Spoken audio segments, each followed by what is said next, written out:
Hello student, I myself Gurmeet Singh, Assistant Professor at ABSAT College of Engineering, Ghaziabad. Today my topic is EDLC. EDLC is Embedded Development Life Cycle. हर कोई embedded system जो हम design करते हैं उससे time to time हमें क्या करना होता है, डेवलप करना पड़ता है। मतलब हम नहीं चाहते कि जो हम एक प्रोडक्ट लेते हैं उसे हम लॉन्गेस्ट टाइम तक सेम फीचर के साथ क्या करें, रन करें। इसीलिए EDLC embedded development life cycle के अंदर हम क्या करते हैं, उस सारे ऑब्जेक्टिव्स को देखते हैं, क्या क्या उनकी नीड है, हम क्यों चेंज करना चाहते हैं। कोई भी जर्नल मैन है, अगर कोई किसी भी प्रोडक्ट को यूज करता है तो वो कुछ टाइम बाद 2 इयर्स 3 ईयर बाद वो चाहता है कि उसके अंदर कुछ ना कुछ ऐड हो जाए। तो हमारा ये जो टॉपिक है ये उन सारी चीजों को कवर करेगा कि EDLC क्या है, उसकी क्या नीड है और हम उसके अंदर क्या ऑब्जेक्टिव्स हैं, क्या फेजेस हैं, उन सब चीजों को हम इस टॉपिक के अंदर देखेंगे। EDLC तो EDLC is the embedded product development life cycle. It is the step by steps. We are going to follow the different step. अब हम उन steps की बात करते हैं कि कौन कौन से steps हमें लेने हैं। अगर मैं बात करता हूँ एक smallest need की बात करता हूँ, कुछ ऐसे products हैं जो अभी market में है ही नहीं है, तो उन products को भी हमें देखना कि what is the need in the market। वो एक development का part है कि we are going to make a new product for the consumers। एक चीज वो है जो मार्केट के अंदर है but there is a some not a fully satisfaction by the users. हम उस प्रोडक्ट को चेंज करना चाहते हैं, यानी उसमें जो फीचर्स लग रहे हैं, जो यूजर चाह रहे हैं, उस यूजर के अंदर जो उनकी वांट है, नीड है, उसके अकॉर्डिंगली हम प्रोडक्ट को चेंज करें। यानी दो चीजें हैं हमारे पास, एक नया प्रोडक्ट लेके आना, उसमें डेवलपमेंट करना, या यूं है कि जो हमारे पास प्रोडक्ट चल रहा है उसके अंदर कुछ लेके आना। अब यहाँ पर अगर हमारे पास वो प्रोडक्ट चल ही रहा है तो हमें उसे मार्केट में लेके आना है, उसमें कुछ चेंजेस के लेके आना है। तो अब हम थोड़ा सा बैक हिस्ट्री में जाएंगे कि प्रोडक्ट के अंदर है क्या, एम्बेडेड सिस्टम के अंदर ऐसी क्या चीज है जिसमें हम चेंज लेके आएंगे। अगर थोड़ा सा ब्रीफ करता हूं तो एम्बेडेड सिस्टम के अंदर जो उसका हार्ट है वो क्या है, माइक्रो कंट्रोलर है। अगर उसके साथ बात करूं तो उसके साथ साथ क्या है, उसके अंदर सॉफ्टवेयर है, दोनों का इंटीग्रेशन है।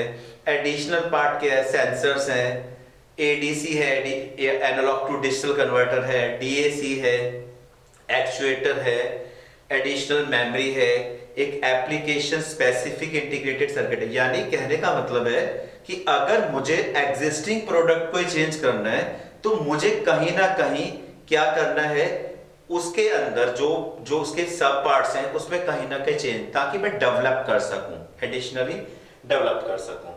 तो EDLC systems are complex and they involves micro controller. अब यहाँ पर जो मैंने अभी बोला उसका माइक्रो कंट्रोलर है, माइक्रो कंट्रोलर जो उसका हार्डवेयर है, जो उसका हार्ट है, उसमें चेंज लेके आना ताकि वो उस पर्टिकुलर एप्लीकेशन के लिए प्रॉपर सेटिस्फाइड हो, यूजर्स जब उसे यूज करें। अगर बात करता हूं मैं एयर बैग की कार की, अगर उसके अंदर भी एक माइक्रो कंट्रोलर चिप है, यानी वो एक ऐसा प्रोडक्ट है जिसे क्या करना है, with in the time limit operate होना है। अगर वो मिली सेकेंड्स में ऑपरेट नहीं हुआ, या ये कहाँ एप्लीकेबल रहते हैं, एयर बैग कार्स के अंदर एप्लीकेबल रहते हैं। तो उनका काम क्या कि अगर कॉलिजन होता है तो it should inflate within the millisecond. अगर हम बात करते हैं अगर मिली सेकेंड में ओपन नहीं हुआ तो इसका मतलब प्रोडक्ट किसी भी काम का नहीं है, यूजलेस है। तो हम अब उन्हीं चीजों को देख रहे हैं कि हम क्या क्या चेंज कर सकते। तो पहला माइक्रो कंट्रोलर है, एसोसिएटेड पार्ट क्या है, सॉफ्टवेयर है। अब हम इसके ऑब्जेक्टिव पे चलते हैं। तो ऑब्जेक्टिव में जो पहला है, to develop reliable and the efficient embedded product. जैसे बात चल रही थी अभी एयरबैग की, क्या मैं जिस भी कार के अंदर यूज कर रहा हूं क्या वो मैं उस पर रिलाई कर सकता हूं, अगर कुछ अनहैपनिंग होती है तो क्या वो एयरबैग मुझे सेव करेगा। तो रिलायबिलिटी वाला जो पार्ट है। और दूसरा मैंने यहाँ पर ऑटोमेटिक कंट्रोल के अंदर तो मैं एयरबैग का एग्जांपल लूंगा। और अगर मेडिकल इक्विपमेंट की बात करता हूं तो मेडिकल इक्विपमेंट्स के अंदर अगर पेसमेकर है या ऐसे भी डिवाइसेस हैं जो पर्टिकुलर किसी पेशेंट के लिए यूज किए जा रहे हैं, क्या वो टाइमली ऑपरेट हो रहे हैं, क्या उसके अंदर टाइमिंग डेडलाइंस को अचीव कर रहे हैं, तो उन सब चीजों का डेवलपमेंट यहाँ पर हम देख रहे हैं जो है। सेकेंड पार्ट क्या, to ensure proper coordination between the hardware and software. क्या जो हार्डवेयर है वो किसी भी सॉफ्टवेयर सुटेबल है। अब सॉफ्टवेयर को थोड़ा सा ब्रेक करते हैं। सॉफ्टवेयर सबसे पहला पार्ट क्या आता है, इसका ऑपरेटिंग सिस्टम ही आता है, लेकिन इसके अंदर जो हम एम्बेडेड सिस्टम में ऑपरेटिंग सिस्टम यूज करते हैं वो जनरल विंडो नहीं है, वो जनरल ऑपरेटिंग सिस्टम नहीं है, वो क्या है, रियल टाइम ऑपरेटिंग सिस्टम है। Real time operating system advance है, उसके अंदर टास्क शेड्यूलर हैं, वो प्रीएम्प्टिव नॉन प्रीएम्प्टिव टास्क वो हर तरीके से देखता है, यानी वो प्रॉपर जिस भी एप्लीकेशन के लिए बनाया जा रहा है वो उसको अचीव कर सके। तो इसलिए दोनों का इंटीग्रेट, अगर हम बोले कि हम कोई भी ऑपरेटिंग सिस्टम किसी भी हार्डवेयर में, हार्डवेयर यानी माइक्रो कंट्रोलर में लोड करें, क्या हो जाएगा, अगर हो जाएगा तो वो उस पर्टिकुलर एप्लीकेशन के लिए सूटेबल ही नहीं होगा जिस पर्पस के लिए हम उसे डिजाइन कर रहे हैं। तो उन दोनों का आपस में coordination, that is the necessary part in the EDLC. अगर थर्ड पार्ट में चलते हैं, to reduce development cost and time.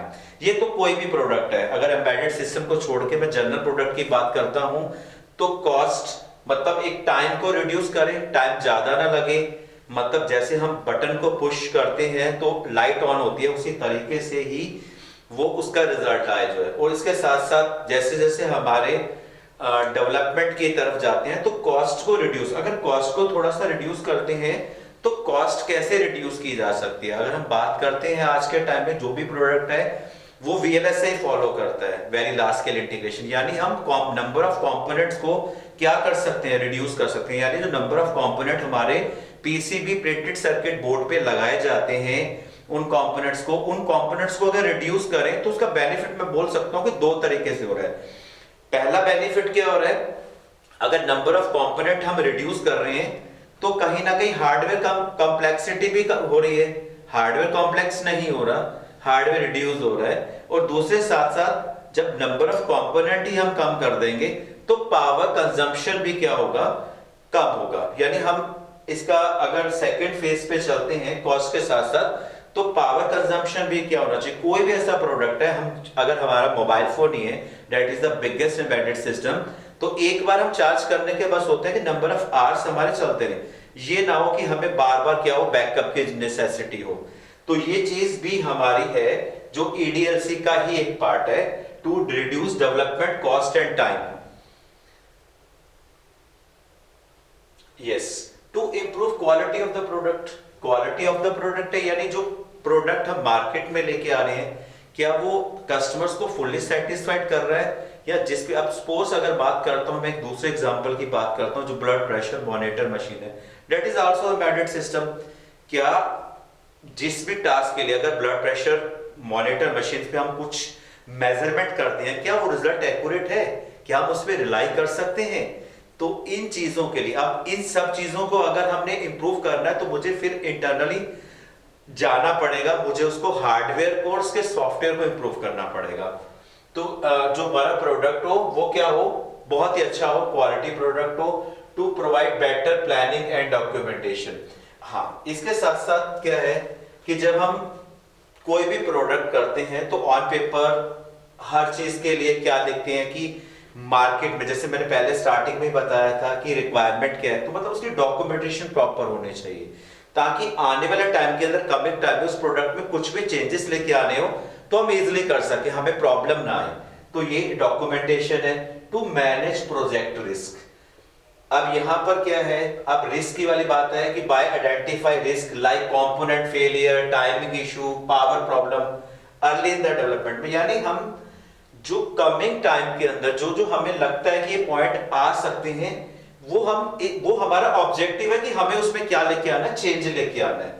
जैसे कि कंपोनेंट, जब भी हार्डवेयर है उसका कोई कंपोनेंट फेलियर हो, टाइमिंग इशू में तो वही रहता है कि क्या वो टाइमली अचीव कर रहा है, जिस भी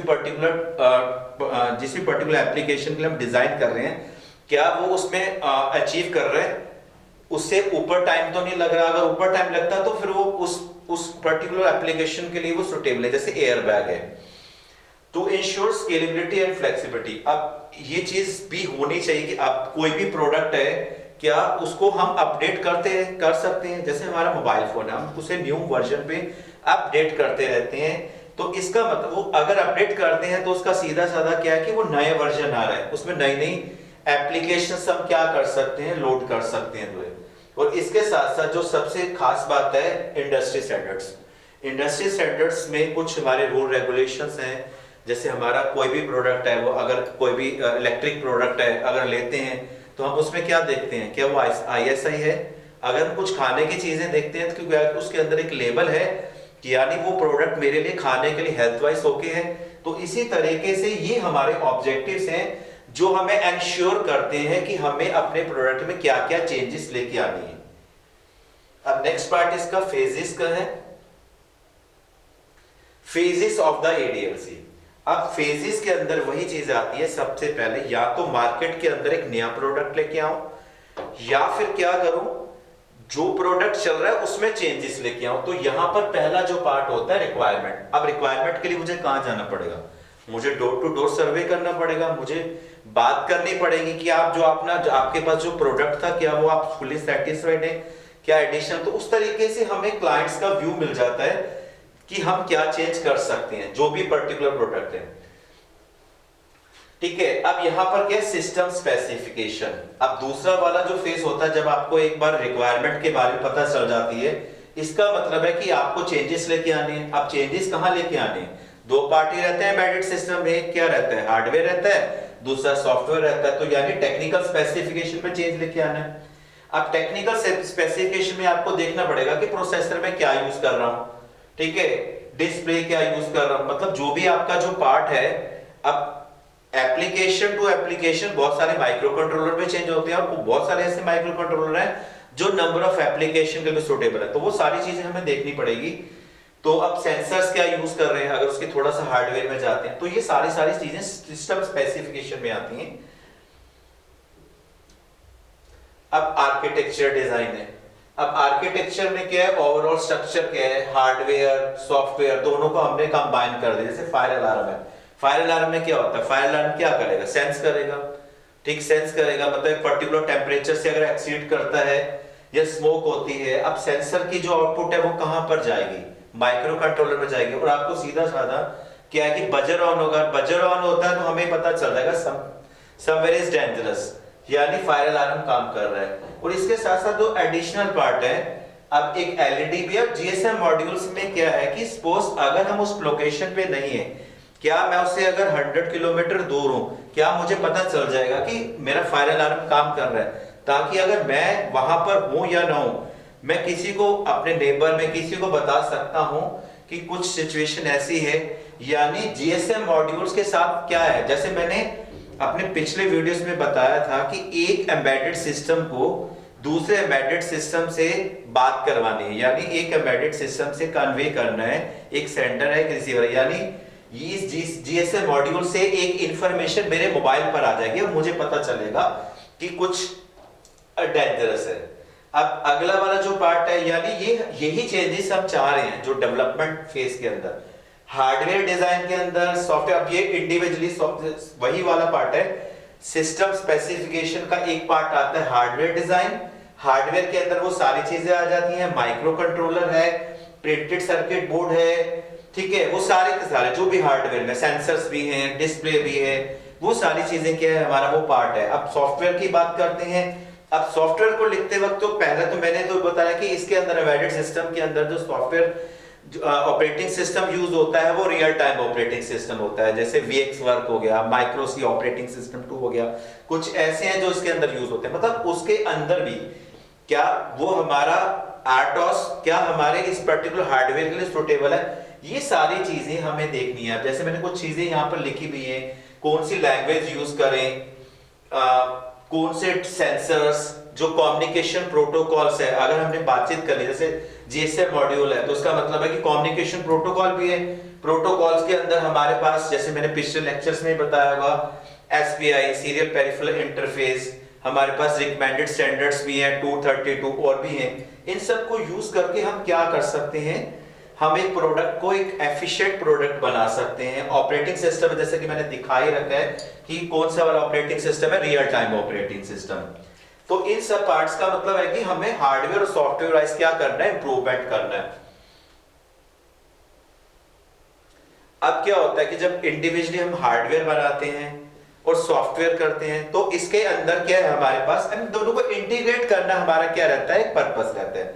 क्या वो सुटेबल है, क्या वो एक दूसरे के साथ कोऑर्डिनेट कर रहे हैं। ऐसा तो नहीं है कि जो हमारा रियल टाइम ऑपरेटिंग सिस्टम है वो उसके अंदर जा रहा है, वो पर्टिकुलर हार्डवेयर से लोड ही नहीं करवा पा रहा। अगर लोड नहीं करवा रहा तो एप्लीकेशन रिजल्ट नहीं आएगा। तो इन दोनों का इंटीग्रेशन क्या वो प्रॉपरली वर्किंग है, अगर हमें लगता है कि सुटेबल है।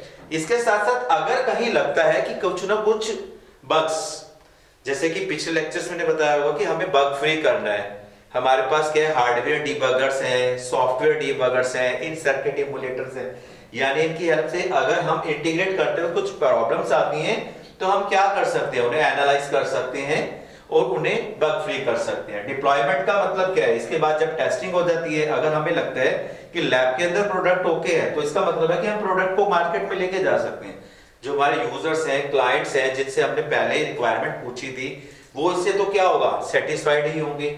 अब क्या होता है, कोई भी प्रोडक्ट है मार्केट में जाता है तो उसे दो चीजों की नेसेसिटी होती है, एक मेंटेनेंस, एक सपोर्टिंग स्टाफ। यानी उस प्रोडक्ट के लिए अगर कुछ प्रॉब्लम आती है तो मैं किसी कंपनी पर्सनल मेरे पास आएगा, मेरे प्रोडक्ट में जो भी प्रॉब्लम आ रही है वो उसको क्या करेगा, सॉल्यूशन देगा उसका। तो ये सारी चीजें हैं जो हमें ऑटोमेटिकली प्रोडक्ट के डेवलपमेंट के बाद, यही प्रोडक्ट की डेवलपमेंट है जिसके अंदर हमें मेंटेनेंस, सपोर्ट, वो सब चीजें मिलती है। एक हमारे पास फाइनल एक फेस का एक और डायग्राम है जिसको हम अच्छी तरीके से देखते हैं, जो कि मैंने वर्ड्स बोले। ये सबसे पहले मार्केट के अंदर नीड कहां से आती है, कस्टमर से आती है। कस्टमर से नीड आती है, थॉट बनता है कि क्या कंसेप्ट है, उस कंसेप्ट को हम क्या करते हैं, एनालाइज करते हैं। डिजाइन क्या रहता है, सिस्टम डिजाइन, जो कि मैं ऑलरेडी बता चुका हूं।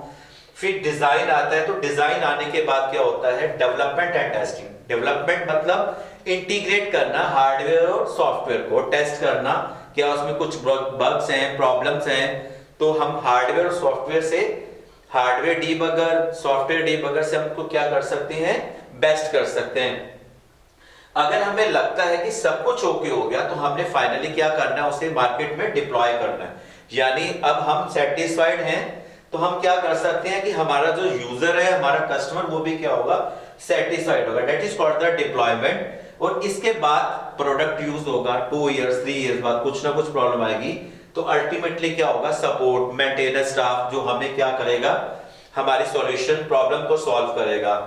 इसके बाद लगता है कि वो प्रोडक्ट के अंदर प्रॉब्लम्स को हम सॉल्व ही नहीं कर पा रहे हैं, सपोर्टिंग स्टाफ नहीं कर पा रहा है, जब तक वो अपग्रेड होगा तो अपग्रेड होगा।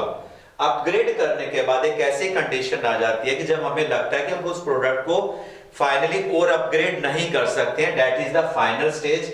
और फाइनल स्टेज के बाद हम प्रोडक्ट को रिटायर करने के बाद फिर एक नए प्रोडक्ट जो उसी एप्लीकेशन के लिए, लेकिन उसका एडवांस वर्जन होगा। इन सब, ये मेरा जो है, ये लास्ट है, इसके अंदर जो फाइनल है कि ये सब प्रोडक्ट के अंदर जो हम यूज करेंगे तो हमारा क्या आएगा, बेस्ट रिजल्ट आएगा। Thank you so much.